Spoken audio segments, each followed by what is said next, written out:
what was funny was the next time I saw him after on the fence, we had there's a position where you could push outside our bedroom window and lean down and look in at me. So he was like this, and he's kept coming back. So I'm not sure what that's about, but I do wonder whether when you can be one with nature's or God's other creatures, does does that not add to your peace of mind? And of Absolutely. all the ways of Yeah. being, that I find is the hardest one to shift is peace of Yeah. mind. Yeah. And um, well, actually, that is so interesting that you shared this. Is because I remembered, I'd forgotten about it. I remembered that, this was a few years ago, and I was kind of in a state like bored. What am I going to do? I'm very rarely bored. I always have something to do, even if I just sit there and then do nothing. I wouldn't be bored, but I was bored. So I was lying on my lounge and dangling sort of backwards. My head was falling backwards from the lounge. I have sort of a triangular lounge, and my head was dangling backwards down from the lounge, and I was looking outside the balcony door, because that's exactly where it is. And there was this little bird in the tree, because we have a tree right on the other side of the Hmm. balcony. It's like living in a tree house. Hmm. I was doing the same thing. It was Hanging dangling upside down. upside down. I thought this was so amazing. So, wow, it was Uh, dangling itself upside down.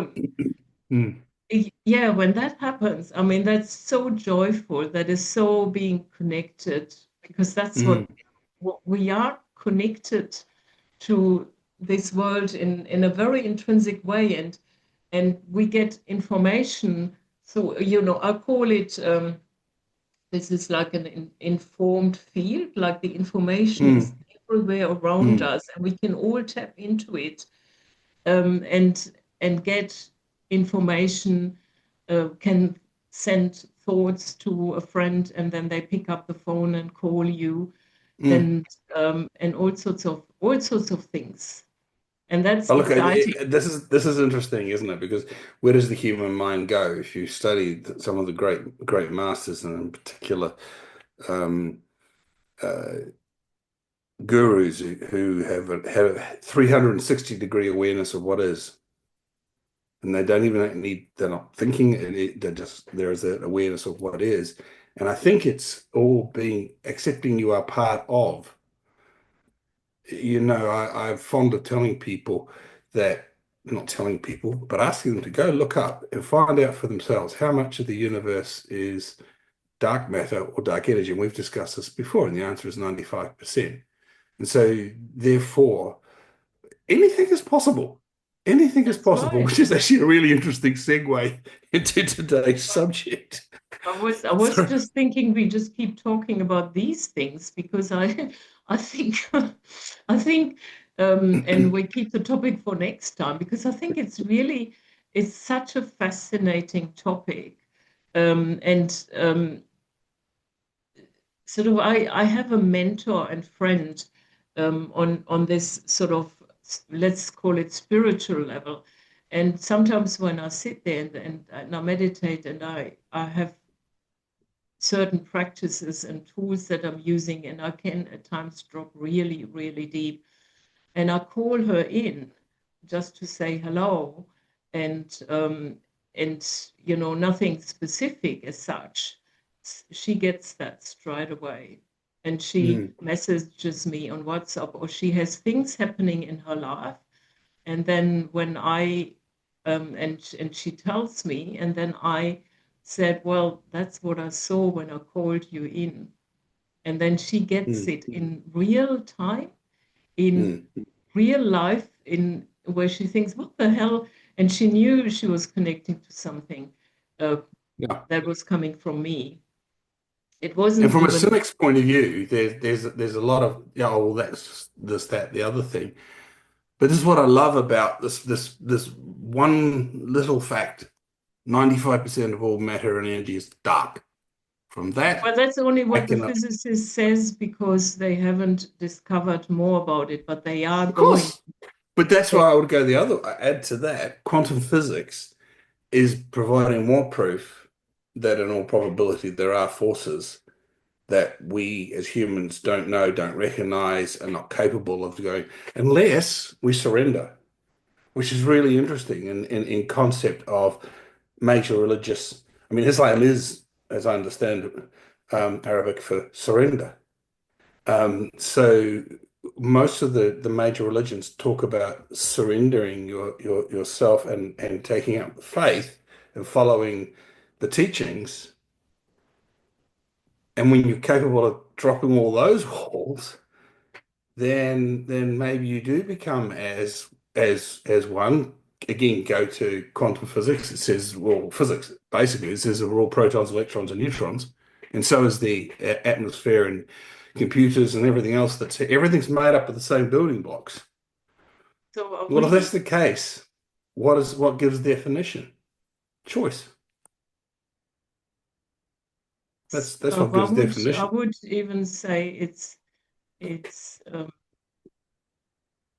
choice, maybe in intention and really Oh yes. getting on an embodied level how connected we are, and that um, we get information from this field, like the thoughts we have. I don't see, unless I intentionally focus on something and try to solve a problem or write, well, I wouldn't even say that. Um, thoughts that thoughts kind of go like come and go, and you can grab one or you can let it go. And we Mm, think, oh, we all make those thoughts. And this mm, is also where Carl Jung comes in, or actually Plato more with these what is called in translation somehow thought forms that mm, swim in this ether, and you can grab a thought form and you can let it go. So everything that we have thought in some way is still existing. I mean, we mm. can't grasp it with our sort of limited brain facility, but that is and that's how a lot of poets and songwriters and musicians have also pulled this through. I think musicians like Beethoven and Bach and Mozart, they were connected, and I think this music has a galactic sense to me. It's like zzz, they I'm getting A goosebumps now. channel They rather than connected in. create. I'd argue they And channel. that is the creation. We think creation has to come from us, as in I create this, I wrote this book, Hmm. and I think a part of it is, but not always everything. It's funny because it's like, oh, well, I wrote this book. I completed the necessary flagellation necessary for me to be able to claim authorship. I spent the time at the typewriter at the computer, and I'm owning it because it's mine. Where this is the human thing to believe that one has to deserve, one has to earn, but in fact, it's not. It's Yeah, actually and there to be picked up anytime you want. And I'd say this that you know Michaelia sent me high with his book Flow, which it talks about getting into flow. It talks about skilled tradespeople working their skill level to an ultimate level where they're doing that difficult job, but know they are competent and know they will get there, and the hours just flow by as they channel their knowledge. They just relax into it. And it's interesting, top sports people will tell you that the worst thing they can be do is thinking about playing the ball. yeah, and No, thinking that's what about practice winning. is for. You do that in practice so as that And when you're out there playing, it's all instinctual. You've trained your instincts to do what needs to be done. And that's the other thing I think really is important. We talk about being in a as one with the world. The first thing I think we as individuals need to do is become one with ourselves and understand that. being mind identified, we use that terminology in the Trail method, like, okay, I am my thoughts is not true. Mm. Your thoughts are there, but that doesn't necessarily, as you pointed out before, mean they came from you. They could have come from your fifth grade teacher, or indeed could just be floating in the ether, and your brain spotted a pattern and said, I know that pattern, but is it really? So this is where mind, heart, and gut. We talk about heartfelt and in the guts. Those sayings are not there because it's trite or cliched. No, we have millions of nerve ends, and we need that conversation to go on. Our body will tell the truth. When often That's our that mind is a devious little liar. it is, and it's already been proven, scientifically proven, that the heart is making the decisions and the Mm. brain is just catching up with it and then claims it. Oh, I made a decision. No, the decision was already made by the heart, and they can actually measure this because there's a difference. And the heart made the decision and then informs the brain, hey, I made the decision, and just, whatever You'd you better do. go rationalize it now. Yeah, and the brain thinks, oh, I've made a decision. And it's been, there is a time difference. And and the heart is so much more powerful, and it can shift energies, and you can go into a room and people are fighting, but if you stand within, if you enter the room and you stand within your heart and you keep that up rather than being pulled into their arguments, Mm, you can mm, actually shift it without mm, thinking about it. It's just shifting it, and what you want to do or be will just come. yeah. It come to you. It Mm, is, yeah, I think this is the way of living and being. mm, We have succumbed too much to the brain. Obviously, mm, we need it to function, but it's not the mm. master. Can I give you an antidote on that? When I first arrived in Australia, I was going to take any job. So the first job that popped up was selling cars. Was And selling so cars. cars, yeah, yeah. It wasn't used cars, it was new cars. But hey, selling cars. And there's a course in selling cars. And um, they talked about how there's a guy in the United States who's famous for selling Cadillacs. And when you buy a Cadillac, you have your name. They'll sign write it on the side of the door, and they'll do it in silver or gold. So his closing line was, so would you like your name in silver or gold? It's not a very logical buying a very expensive car. But of course, as soon as once they envisage their own name on the car, if they had the money, their heart says, "Yeah, Oh, let's buy yes, this." And buy and it. and in terms of what they knew back there, and this was back in the late 90s, they knew then that emotions are what we buy, and we buy on emotions, and we use all those flash brochures and websites and whatnot to Buy justify our emotions. decision. Yeah, look, honey, I've bought a Cadillac. And it goes at the speed and that speed and da da. And by the way, it's got all these safety features, which I'm sure you'll be happy with, but I couldn't care. You know? Yeah, I know. I know, and I think, I mean, it's not that this is not known, and Yeah. it's But it's been interesting they used. can measure it now. Yeah, yeah, you can That's measure news to it. me. You can measure it now. And I Mm, think it also goes a lot deeper than that, than sort of emotion. It goes a lot deeper into the emotions that we usually have. Most of them we are conditioned to have them. So that's the first layer it cuts through. But I love it because I know, like back in Germany in the days, I mean, obviously in Germany, BMW.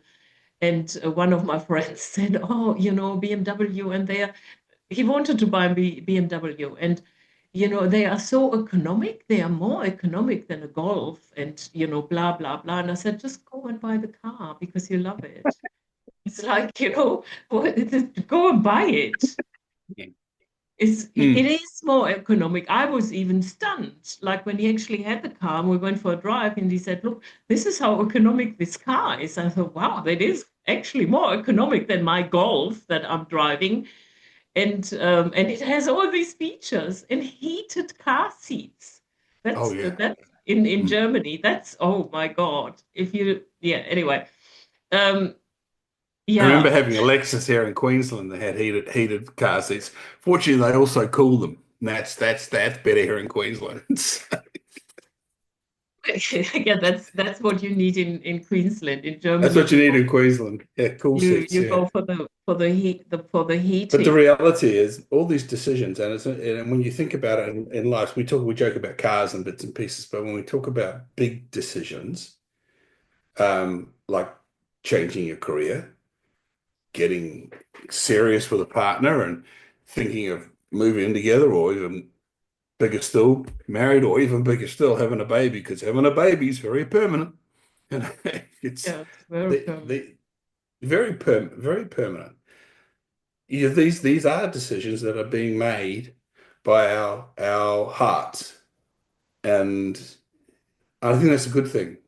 Seriously, Yeah. I've got four beautiful children, four grandchildren, and another one on the way, Jacqueline. I don't know if I told you, but in late November, one more coming. So this is a very Oh, you exciting have going to have five. I'm waiting for my five. first one.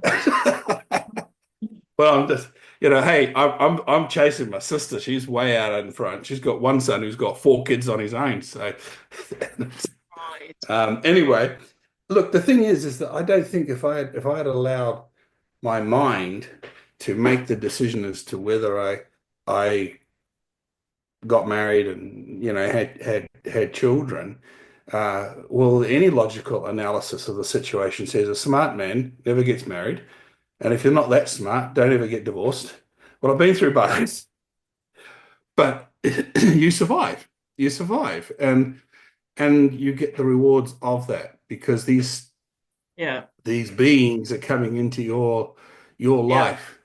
And don't ever think your kids aren't there to teach you because they are. Now, you're obviously a fairly bright person because you only required one child. I required four and then three more stepchildren. And now I'm doing grandchildren that all educating me. So You hopefully you I'll graduate sometime. you look, it's very admirable to have a large family. And I think it speaks for you, not against you. Um, and um, and I like talking about making these major decisions. This is how I remember making these major decisions. Even studying physics. I mean, I wanted to study. I wanted to go to university. I thought this is amazing. You can study things, you can learn stuff, you can, mix with the wise people. Anyway, not everyone is wise at university. And the thing is, for me, studying physics, it was not a logical decision because when I looked at it, what am I, my whole family looked at me. Couldn't you like pick medicine or law or something what is this physics? What are you doing with it? And there were like 5% women studying physics at the time. I know 7 women under 150 men. And and although I loved it, it's not that I didn't. It was a strange choice, and then I Mm. left it, and I just followed sort of, I followed intuitively. Now I have to learn about leadership and people, so I go into the business world, and then that was came to an end, and it says, no, you now got to be you focus on people only. And I'm like, no, I don't want to leave the corporate. I have a really good job here. And so I followed. It wasn't logically, people would have said, you're crazy. Well, I said to myself, I'm crazy. You need other people to tell you. You, and I said, and, and I said to the universe, if that's what you want me to do, to leave a fully well-paid, amazing job. I mean, it was stressful too, where while other people are looking for jobs, and I've got the dream job in quotation. I Hmm. mean, it was Well, I know that relatively, story. and and I said, and then I need money. I need money to prepare for my next career, and I got it because I Mm. was made redundant, and I didn't have to make the decision. I thought, okay, I'm not redundant. Okay, This is the thing I that's find fine. amazing. We're 6 days different in age, come from opposite ends of the planet, right? You basically couldn't get any further away from Germany than New Zealand, because if you did, you'd be coming back again, right? So we're definitely on the side of the planets. Coming And closer yet there's again. so many similarities in our lives. There are differences, of course, but exactly that scenario. Exactly that scenario. I needed to get out, so I got out and I had a handshake, enough to start again. And again, I had no real thoughts about that. I wasn't really anticipating it. Mine was probably a bit more brutal because I simply didn't know what was next. I do now, and I'm grateful for what's happened, looking back in hindsight. And this is where I'm having to really resign. I find the more resigned I get to the reality that I don't have any specific choices in what happens in my life. By that I mean I can't afford to be attached to things. I can be committed as I am to my stated vision to live in a world of enlightened humans and leaders. And my job is to have the conversation and coach others to have the conversations to bring that about. That I can be committed to because that's a stated intent, and that will generate an energy flow back to me. But what I can't be committed to is actually saying exactly how that's going to happen. I'll make plans, but as an you've been in business, 75% of the strategy is emergent. The only reason we make plans is to stay in the damn ballpark. You know? That's right, and that also, I mean, that's very well said, and it also brings us back to this, surrender and having faith, because you just follow breadcrumbs. It's not that the whole plan is laid out for you. You do this, then you do this, then you have the big house. Mm, No, you mm, follow breadcrumbs, and you need to have faith for it, and you need to surrender. And a lot of people are also they are in these transition periods where they feel my job as such is maybe not so fulfilling anymore. What's missing, um, and it will be very relevant for them to understand that first, as you said, they need to connect to themselves, mm. and then they need to be able to trust and surrender and have the faith to go.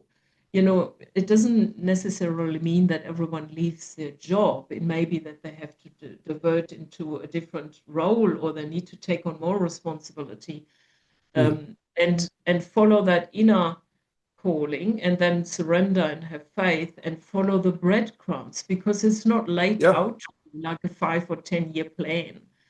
no. And And and you can if you only work to don't, the best of your knowledge and the best of your understanding at a particular point in time. That's all you can do. that's right. And I think if you leave it to the universe, let's, just use the word universe, most people will Mm, understand it. You have a lot more possibilities. If you leave it up to yourself, what you mm, plan, because you plan from your past and where you are right now, it's mm. limited. It's like this. If Absolutely. you leave it open to the universe, it's like this, because Mm, possibilities would come in that you wouldn't have thought that they come in, mm, because you have faith and you surrender and you open, and then an opportunity comes in. You're looking right and left comes an opportunity. It's like, how mm. did that happen? And Like might I that. say, just going back over what you just said, there are some important steps in this. First, I think it was either Socrates or Plato said, first know thyself. No, that's so. Yeah, Yeah. So understand that you're not just your mind. And in fact, what your mind tells you could it be somewhat erroneous because it works on the patterns that you're picking up. And you're seeing the gathering information through filters that have been formed mostly by trauma on the trot. And just one way to really understand that is that 60% of what you're seeing now has been created by your visual cortex based on what you expect to see. 60%. So that's Dr. David Eagleman, The Brain, if you want to go and look that one up. So when we start understanding that, that we actually receive the data we expect to receive, and differentiate out perhaps what we might notice. But I've had a wonderful story about myself. This was just last Sunday. I went into a menswear shop and I was looking for a particular jacket, right? So I zoomed around the shop and couldn't see it. He couldn't see it. I said to Lucille, "No, I don't think there's anything here." And then the guy came up and said, "Oh, can I help you?" And this was the guy who looked shopkeeper, right? And I said to him, well, "Oh, right, here it is." And he went over and got it. I went into that shop expecting not to find what I was looking for. And guess what? I didn't. And so and it's absolutely true, absolutely true. So it's really important, this universe opening, Jacqueline, that our listeners understand themselves and take the time to go and explore. I'm going to do an ad. Go look at theandreamethod.com. That's the ANDREIA method, all one word, .com. It's a method in which you can gain an awareness of who you are and which you're at. It's a starting point. It's a starting point on a journey of you discovering who you are and what matters to you. Because once you discover that and you can actually articulate that commitment into the universe, much as you heard me talk about my vision station, my mission now, that is something I'm constantly aware of. It's embedded on my brain, and nothing beats persistence. So said Calvin Coolidge. So you then are open. I'm That's not doing right. this on my own, And but let's see what happens. And Jacqueline yeah, comes out of the woodwork, and Genesis, and all sorts of things that a man couldn't reasonably expect. that's right. And that's also very magical, It's like, oh, that's amazing. It's something, I mean, it's because it's so unexpected and it opens up to whole new possibilities, that, our brain being traumatized and, coming from past experiences has a very limited, narrow-minded view.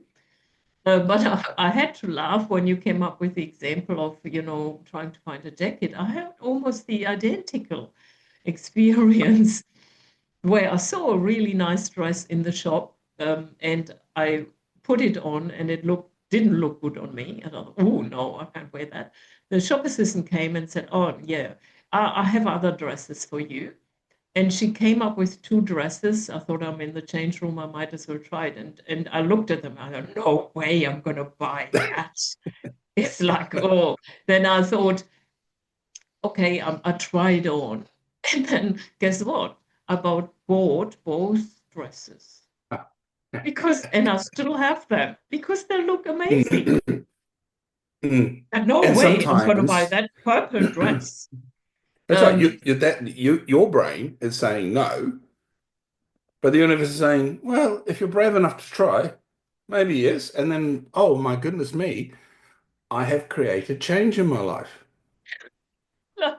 yeah. And we talk And about this in the Andrea method. You're so what can you get out of blue and red, blue, red, and purple? Right? Think about when you're back primary school. Okay. Can you get green. orange? Oh, I don't know, but No, yeah, you can't. You can't. You got you out can. of blue and red, you can get purple, blue, and red. Right, Can right. you Have get you? green? The answer is no, you cannot get green in that universe. And Right, you're right, inside your universe where purple dresses were forbidden. And I was in my universe where there wasn't going to be any jackets. So we're in those universes.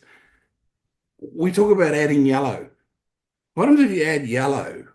Right? right, Oh, right, now we can get green, orange. There's a whole kaleidoscope of colors right, depending right. on how much we mix them up because we have changed the context in which we live.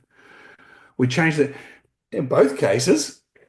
The shop assistants came over and enlightened our poor, sorry selves that we Yeah, could see into, and it's a gift. It's an it's absolute gift. These people have given something to us, haven't they? And yeah, it's yeah. And it's a beautiful thing. That's right. I get a lot of compliments in these dresses. And it's, I think that's a really good note to finish on. You've summed it up really nicely. Yeah. I'm just, I think this is yeah, an unexpected topic for our podcast, but I think listeners would really enjoy this because we're going a little bit past this, this mind Corporate stuff. prison, Yeah. prison, mind prison here. We're going a little bit further to cockatoos bringing us messages and so forth. But isn't it interesting that we're open for it? And Yeah, you're listening to this now, you're open to it. That's the universe in yeah, action. Let's see where it goes. We'll yeah, talk to you next yeah, time. cool. Okay, good. See you next time.